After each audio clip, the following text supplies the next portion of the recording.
जय श्री राम। तो महादेव को एक चुनाव करना था। वो अपने प्रेम को चुनते हैं या भक्ति को चुनते हैं, और महादेव ने प्रेम के ऊपर भक्ति को रखते हुए भक्ति का चुनाव किया। आप में से कई लोग ये मानते हैं कि प्रेम और भक्ति एक ही चीज़ होती है। आप अपने इष्ट से प्रेम करो या अपने इष्ट की भक्ति करो, दोनों एक ही बात है। नॉर्मल सेंस में तो ये बिल्कुल ठीक है, लेकिन प्रेम प्रारंभिक अवस्था है और भक्ति उसके बाद में होती है। बिना प्रेम के भक्ति नहीं होती, लेकिन शुरुआत प्रेम से होती है और जब हम आगे बढ़ते हैं तो वो भक्ति का रूप ले लेती है। प्रेम में क्या होता है? प्रेम में मिलने की, बिछड़ने की, हर चीज़ की एक भावना है। आप मिलते हो, आप बिछड़ते हो, आपको दुख होता है, मिलते हो तो आपको प्रसन्नता होती है, आप याद में बैठे रहते हो, आप में तड़प रहती है, बेचैनी होती है, तो ये प्रेम है। भक्ति में आप भगवान के सम्मुख होते हो, मतलब भक्त के लिए भगवान सामने हो तो भी ठीक है, भगवान सामने ना हो तो भी ठीक है, क्योंकि भगवान में और भक्त में फिर कोई भेद नहीं रह जाता। तो भक्ति निराकार कर देती है, दोनों को मिला देती है, भक्त को और भगवान को। और प्रेम जो है तो वो उसमें एक रेखा है। प्रेम किसी से हम कर रहे हैं, कोई हमारे सामने होना चाहिए जिससे हम प्रेम करें। तो पहली स्टेज जो है वो प्रेम है और दूसरी स्टेज जो है वो भक्ति है। तो महादेव ने भक्ति को चुना, देवी सती का मानसिक रूप से त्याग कर दिया और फिर उनको लेकर कैलाश की ओर प्रस्थान किया। तभी उसी समय जब वो रास्ते में जा रहे थे तब एक आकाशवाणी हुई।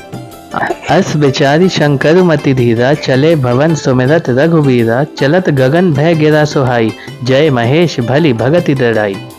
आकाशवाणी क्या, एक प्रकृति की आवाज़ मान ले आप कि जो किसी खास क्षण पर किसी खास घटना के लिए इशारा करती है।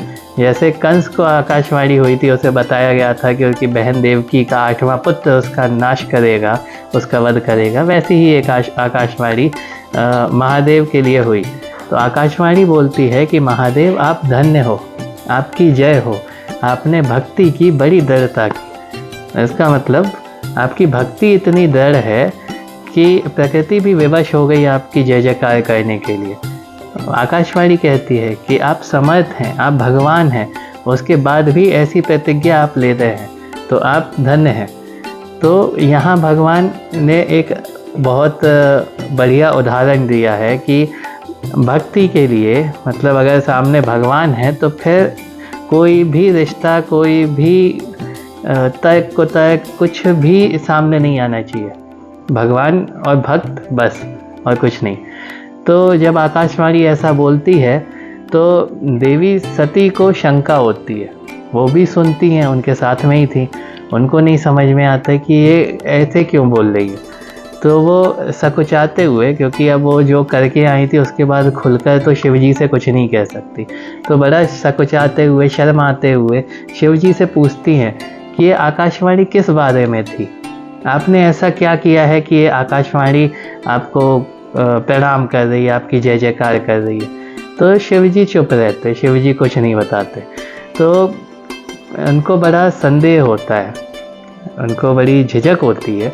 यहाँ तुलसीदास जी लिखते हैं, सती हृदय अनुमान किए, सब जाने सर्वज्ञ, कीन कपट में संभूषण, नारी सहज जड़ अज्ञ। तो सती जी को लगता है कि महादेव सब जान गए, मतलब मैंने जो कपट किया, मैंने जो गलत कार्य किया है, जो श्री राम की परीक्षा ली, जिस तरीके से ली, वो सब शंकर जी को पता चल गया।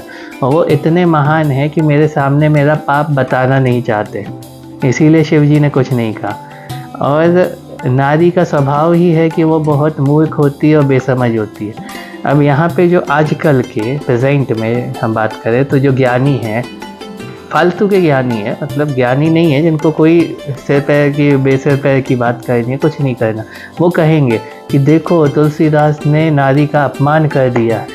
क्यों? आप इसको फिर से देखें, कीन कपटु में संभूषण, नारी सहज जड़ अज्ञ। तो यहाँ तुलसीदास जी सती की मानसिक स्थिति का वर्णन कर रहे हैं कि जब आप कुछ गलती करते हो, आपको उसका भयंकर पछतावा होता है, तो आप खुद को दोष देते हो, या हमने क्यों किया ये वो। तो यहाँ सती खुद को दोष दे रही है कि जो स्त्री का स्वभाव है बेसमझ होती है, क्यों? क्योंकि स्त्री मतलब मन और पुरुष मतलब बुद्धि। तो इन आदमी सोचता है सही गलत अच्छा बुरा ये वो इफ बट करता रहता है। औरत होती है, स्त्री होती है, वो सोचती नहीं है, मन में आया कर दिया।